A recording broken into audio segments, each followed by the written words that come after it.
পৌষ পার্বণের জন্য অফিস ছুটি হয়ে গেল। এবার কি করি ভাবলাম একটু ঝালং থেকে ঘুরে আসি, ঝালংয়ের দিকে। যদিও রাস্তা তৈরি হচ্ছে, এটা চাপড়ামারি ক্রস করে একটু আগে একটা ডাম্পার প্রচণ্ড ধুলো উড়িয়ে চলে গেল দেখে একটু জাস্ট ওয়েট করছি যাতে ধুলোটা কমে যায় এবং তারপরে রওনা হব। চারিদিকে কেমন একটা ছমছমে ভাব।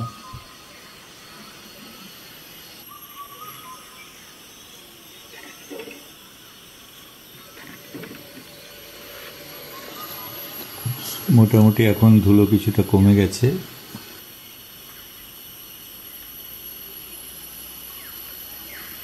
এই আমার গাড়ি দাঁড়িয়ে আছে,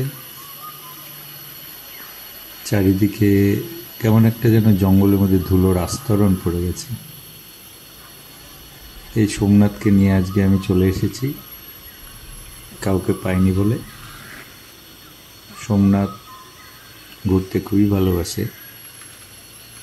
যাই হোক,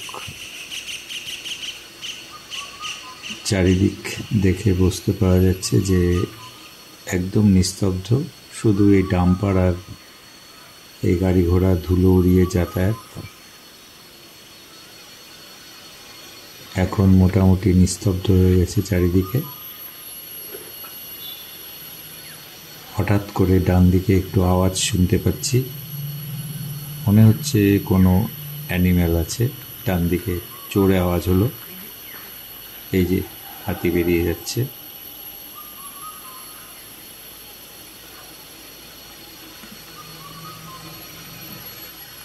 খুবই বলতে পারা যায় যে হঠাৎ করে হাতি বেরিয়ে এসেছে।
এদিকে দাঁড়াচ্ছি।